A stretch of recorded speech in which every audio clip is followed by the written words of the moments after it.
Happy Easter, everyone. And thank you, all of you, for giving us such beautiful music. Easter is about music and also looking really pretty. I see all of you dressed up.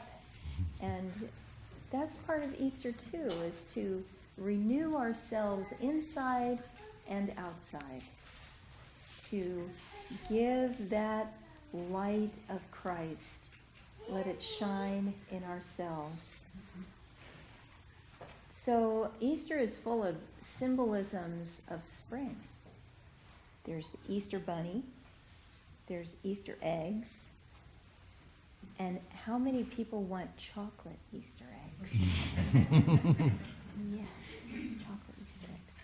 And all those, yes? There might be some chocolate bunnies. Ooh. My favorite. So those. Oh, hey! You already have chocolate at your house. That is pretty awesome. So these are symbols of spring. You know how in the wintertime the trees look really dead? They don't have any leaves on them. They're really brown and barren. And then in spring, this force of life comes up and it makes all the trees fill with leaves and there's flowers everywhere. That's a symbol of resurrection. The resurrection that we can find in our own hearts. And that resurrection, Easter, also is about a very special person. Now, who is this story about? Jesus. And this is a picture of Jesus here. This is a very special picture of Jesus. Is Jesus also on the altar? Do you see a picture of Jesus there? Elijah? In the middle. In the middle. That's right. This is Jesus. And Jesus is always on our altar, along with all the other yoga masters, because Jesus and the yoga masters all taught the same truth. And so when you guys are usually in Sunday school, we are having service in here, and we read words of Jesus, and we read words from the Bhagavad Gita, which is a great scripture of yoga, and we talk about how those words from Jesus and from yoga are all the same truth.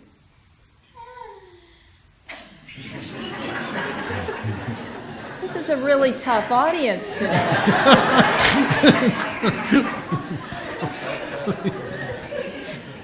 So Jesus lived a long time ago. Jesus lived a very long time ago. Does anybody remember how long ago Jesus lived? Jyotish? 2017. Perfect, 2017 years ago. Now, how old are you? Think about how old you are, and then think about how long 2,000 years are. Now, how old are you? How old are you? 5 and 5 months in 11. Okay. And how many minutes? So 5 years old. Anybody else? Jaden, how old are you? 6 years old. 6 years old. Elijah? 7. And Jyotish? 10. And you're 11. And how many of us are 50, 60, 70, 85? So that seems like a really long time, but when you think about even 85, 95 years compared to 2,000 years, that's a really long time. And the thing of it is, people are still talking about what Jesus said. And the teachings of Jesus are just as relevant, they mean just as much to us today as they did 2,000 years ago. Isn't that amazing? Yeah. So one of the things that Jesus taught is that we have to love God with all our hearts, with all our minds, and with all of our energy. And if we do that, and if we don't think about ourselves and we're not selfish and we don't just want everything that we want to care about other people too. When we do that, you know what happens? We're happy. Does anybody want to be happy? Yeah. And just like when you're in school and you want to pass the test, you know, you want to do good in school. You want to do really well in school. So what do? You study. You do schoolwork, yeah. And if we want to be happy in life, if we want to know how to make the right choices, if we want to do the things that will make us happy, don't give up. You should be giving this sermon. Right. Don't give up and study. Study yourself. Study yourself and study the words of Jesus and the words of these great masters, because they show us how to make the right choices.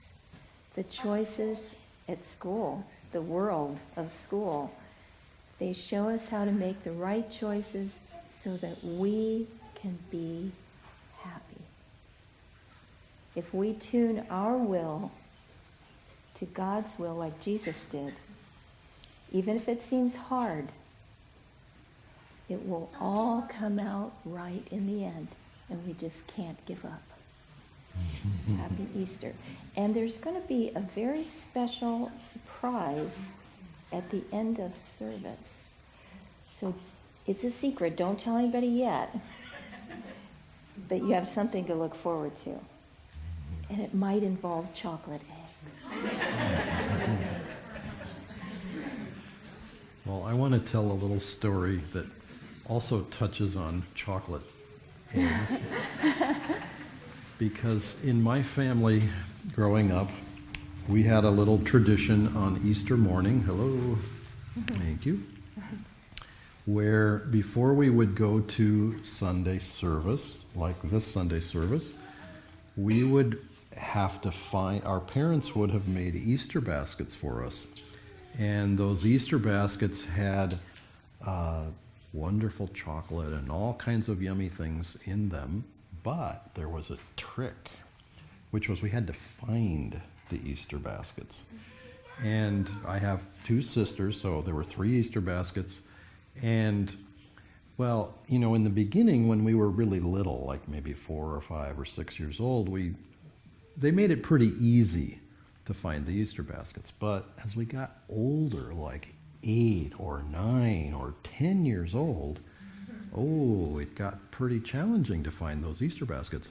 And, you know, if you think of parents and how a good parent can appropriately challenge their child in a nice way, in a good way, think of, you know, have you ever had your child come and say, "Mom, I want you to really test me good. I want to have a good challenge." Well, we had kind of done that. Like we had done that a couple times. And so came Easter one morning and God, we couldn't find those baskets. I mean, we went everywhere. We went all through the whole house. I mean, it was to the point, you know, if it gets too close to Sunday service, then you have to leave. And I mean, the thought of leaving and not having had chocolate before, I mean, it was too awesome to be able to have chocolate in the morning before Sunday service. I mean, to miss that would not have been fun. But I mean, we were close to tears, you know. So I mean, it's like you think of a parent has to challenge the child just enough Well, that's kind of like what God does with us sometimes. He challenges us a lot, and it's really hard to stay still when you want to zoom around. You know, it's Easter morning, you want to race, it's all very exciting. Well, that is like what God does with us. And we have to learn to flow with that. And we see the example in this little story that was being read about Easter morning. Thomas shows up. Anybody remember what Thomas did? Do you guys remember?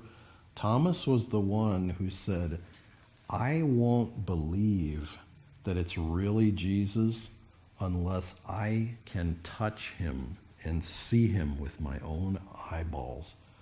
And he finally did. And Jesus said something to him. You remember what Jesus said?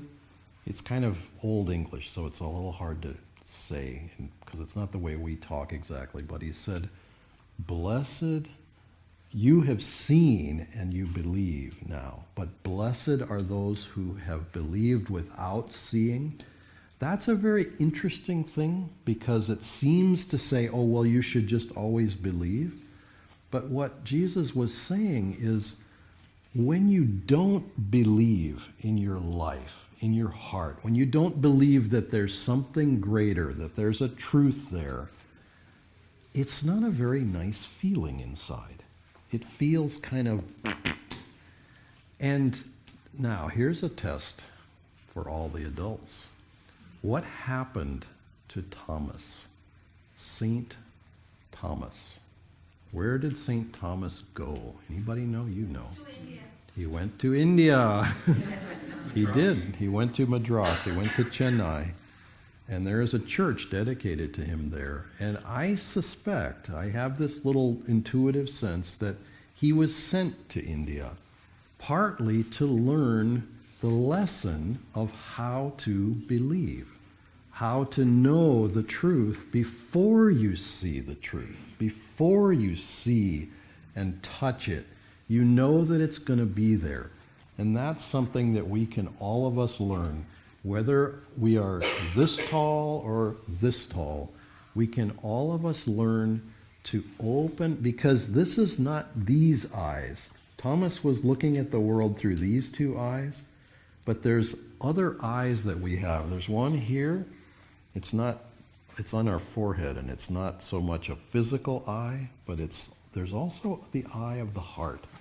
And when you can feel from your heart, you can feel very truly, and you can know the truth. And that's why Christ said to us, you will know the truth, and the truth will make you free.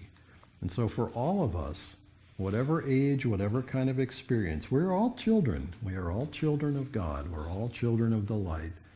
We can know that truth. We can know that truth, and it will, in fact, make us free.